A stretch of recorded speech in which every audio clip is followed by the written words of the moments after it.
Ignition sequence starts. 6, 5, 4, 3, 2, 1, 0. Liftoff. We have a liftoff.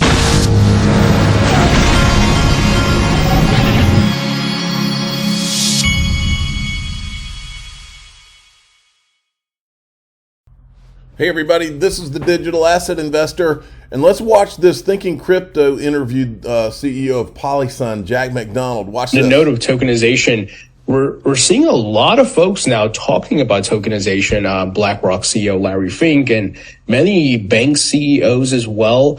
It's surprising. It's almost like something happened and it's a change in the air, and everybody's talking about tokenization of asset securities and whatever it may be on the blockchain, which is exciting. But Yep.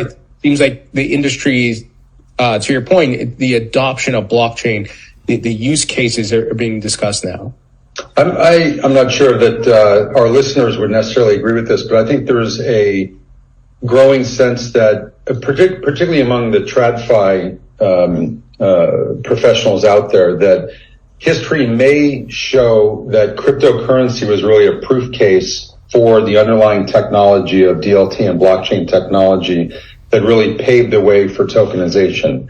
And if you think about the TAM, or total addressable market, broadly speaking, other asset classes than crypto is where the real juice is here, in terms of just whether it's equities or credit instruments or real assets, real estate, et cetera. And to your point, there's been some very well-known, prolific proponents of tokenization. And I can tell you, we could knock on the door to the 10 largest asset managers on the planet, or the 10 largest global custodial banks, and all of them, I'm confident 100% would want to have a conversation around tokenization and to get our view of what changes will take place. I was with one of the largest asset managers in the industry 2 hours ago, and they said, what's your 3 to 5 year view? What's your 10-year view? We've got a whole team of people here trying to understand what impact that's going to have on our business, both from a distribution standpoint, how we create these products, how we distribute them,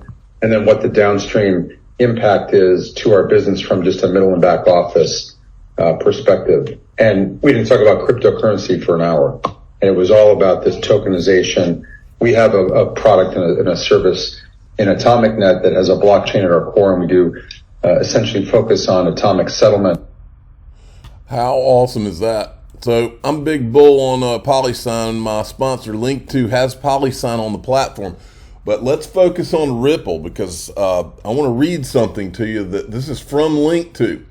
It says, there is greater uncertainty today surrounding availability and pricing of Ripple stock on the secondary market than there was a year ago. The summary judgment that will be rendered on the SEC versus Ripple, or settlement versus Ripple legal action this year, has caused supply to tighten. Existing Ripple shareholders are not as willing to part with their shares, and at today's depressed prices, given that the SEC legal action is nearing judgment, when Ripple proceeds post-judgment to formally prepare for an IPO, these supply constraints will become more severe. The same events described above are increasing demand for Ripple investment. We've seen this on our own platform, but also in the broader market with institutional capital.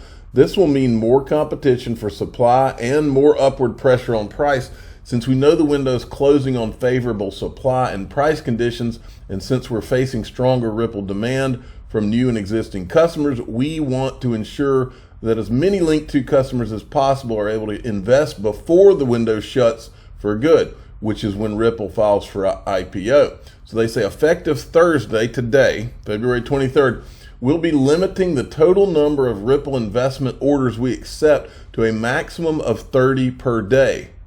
And I'm assuming that's at $10,000. I'm not sure how that works. When the daily maximum is reached, we'll curtail availability until the following day. Note, this is not a limit on the amount of each order, but a limit on the total amount of orders we'll accept per day. Oh, wow. So things are getting interesting now. All right, moving along. I found out this morning that Joseph Lubin had blocked me. And to be honest, I'm surprised that it took him this long, because I'd block me too if I had helped whales disguise their identities in the Ethereum ICO. I would block a lot of people in the XRP community if I had done that, because everybody knows what went down. Well, the reason I even discovered this is Fred Rispoli had tweeted this yesterday, calling XRP community for help in our ETH lawsuit. Okay, I'm looking for all the videos where any SEC official is asked directly whether Ethereum is a security. Please include the source link in your reply. So help him out and give him all. So I was going through this and I was looking for videos to give to him. There's one of mine. And I was just showing him some of the things. You know, what I found is, and this is shady as it can be, many of the videos that we uncovered, the sound has been, like part of the sound will be taken out. I don't know if that's just some glitch on Twitter or if that was by design and intentional. It wouldn't surprise me at all if it was intentional. But so many of those videos, you have to go back and find the original source on YouTube to get the full clip. Well, this morning I decided I would do just that. I was inspired by Fred Rispoli, and I saw that when I was looking around, I found this clip of Gary Gensler in front of Congress. Sitting beside him, I believe, is Lowell Ness, who was Andreessen Horowitz' attorney, who was the guy who was charged with getting Bitcoin and Ethereum their free passes. So I decided to take Gary's words and splice in Joseph Lubin's disguising the whales. Listen to this. You want to talk about absurd against the backdrop of the SEC going after everybody except Bitcoin and Ethereum right now? Watch this. I think Director Hinman at the SEC said it right. It's about information asymmetry. Give an investor enough information so they can take the risk. Government shouldn't, it's not a nanny government. We're not, but the investors can take their risk as long as they get enough information. A person can buy from any number of different identities. We may limit the size, the unit size of a sale, just to make it easier to disguise. How might such a regulatory regime affect the functionality of the Ethereum network? I think that, and Mr. Ness raised this question earlier, there's friction right now because we don't have the beneficial ownership. Securities laws say we have to have full and fair disclosure, and we have to keep track of anybody who owns the security. Let's say if you're a whale and you want some privacy, you can buy 50,000 units and so nobody scares people with an enormous initial purchase. So if you are a whale, if you want planning on investing several million US dollars worth, then you can do that for multiple entities. But I believe that it's important to track beneficial ownership for all the reasons about illicit activity and taxing. We will ask for real-world identity in the form of email address, just so that we can make sure that everything works smoothly all the way through the process. But we won't be requiring it. So we can create a pseudonymous email and identity and action purchase. So Gary thinks that everybody's supposed to disclose everything and he's going to sue everybody, but he thinks this is fine. The SEC could go and find out who these disguised whales are today. Make no mistake. The problem is they probably already know who they are, and that's why they don't want to go find them. And it's sickening. It's disgusting.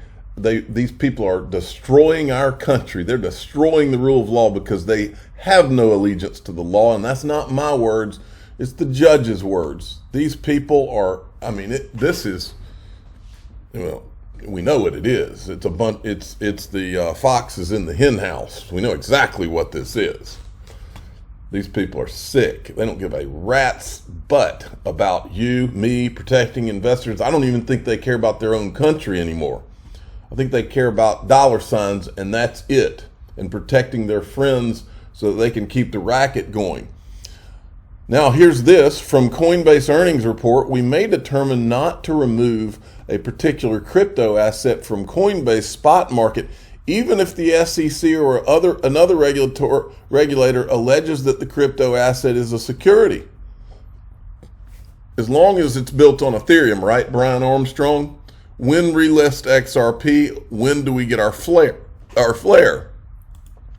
Then Coinbase put out this mysterious tweet everybody's been trying to figure out yesterday, and it said it was a blue dot and it says 223, and then it's nothing but a graphic of a blue dot, and I don't know what that means. Some people were saying WAO, and I don't know what that means, but we'll find out, I guess, today. A $1 billion deal by Binance US to buy assets from crypto lender Voyager could be harmful. So the SEC is keeping Binance US from buying these assets. And this makes sense. Now, remember who Gary was letting buy all the different assets like BlockFi and he was letting Sam Bankman-Fried and FTX buy them. So this is just a continuation of the foxes in the henhouse, right? I made a comment here. Gary would let Sam Bankman-Fried buy the Voyager assets from his parents' house while he's playing video games before he would allow Binance to buy them. So, and then yesterday, if you remember, David Schwartz upset a lot of people. He got a lot of people worried because of some of his comments, and he had changed his banner. We had gone through that yesterday. Well, Yasin Mubarak says, my biggest worry is that Ripple is given a special carve-out and approval use XRP in ODL, but at a price of not giving XRP clarity for retail use cases. This would force them to choose between their vision and their survival. Is that what Joel Katz meant? Well, turns out that Joel Katz apparently was just playing with GPT, and those were not even his words in his thing where he had asked ChatGPT to create this story, okay? And this guy was basically, good grief, the poor guy just had written a surprisingly competent log line to have some fun following Reinhard Kate's screenplay success. So he was kind of kidding here. I mean, I think he just kind of was writing a story. And so anyway, everybody's on edge these days, so I guess, you know. Now, this is interesting right here because Stefan Huber, who's Mr. Huber now, he says, this is huge. Try it yourself. So he went into ChatGPT and he put, does anybody remember there was an article a while back where investigating whether former official paved the way for crypto firm. There was an article that didn't give a lot, as I recall, but what does this article report on is what he asks. And this was an article about a potential investigation into Bill Hinman and what he did with Ethereum. So ChatGPT answers this. The Bloomberg article published on June 22nd, 2021 reports that the SEC is investigating whether a former high-ranking official of the agency used their position to benefit a cryptocurrency company. So Bloomberg had put this out, but it was just a nothing article. And also the Wall Street Journal. SEC watchdog probes agency's handling of cryptocurrency market, okay? So the inference was that there was an investigation, but Stefan Huber, who's Mr. Huber, pointed something very interesting out that I had even forgotten right here. The whole conversation with ChatGPT, unchanged and from the beginning, the AI talks about an ongoing inspector general investigation into Bill Hinman's speech on Ethereum. Remember when the SEC denied John Deaton's request for waiver because there might be an investigation? In other words, I think what he's getting at is, were these articles just put out there because Bloomberg and Wall Street Journal, we know that Wall Street Journal is where Gary Gensler does all of his op-eds. Did these organizations, and we know our country is completely corrupt now, did these news organizations put out these articles to provide cover so that John Deaton could not get his hands on what he was asking for here? In other words, hey, we can't release that because there's a potential investigation. Here's the article, right? Is that what went on here? I don't put anything past these people, folks. John Deaton doesn't either. He says, this is Eleanor Terrett saying, Republican leaders renew call for Gary Gensler to comply on outstanding requests from Congress. Okay, will he comply? And John Deaton says, no, he won't comply. The Financial Services Committee may not even get him to testify before it. Then he makes a prediction. Gary Gensler will testify before the Senate Banking Committee. Remember, Elizabeth Warren, and he says because Elizabeth Warren and Sherrod Brown will protect him. Elizabeth Warren is the one that gives Gary all the answers to the questions. Remember that? And gives him all the questions before the hearing. He is likely to send his enforcement director to testify before the Financial Services Committee.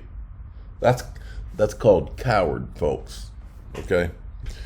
So John Deaton is predicting that Gary Gensler will not even testify. This is how corrupt our country now is, folks. I can only hope and pray for my children's future. I'm the digital asset investor. I'm not an investment advisor. This is for entertainment purposes only.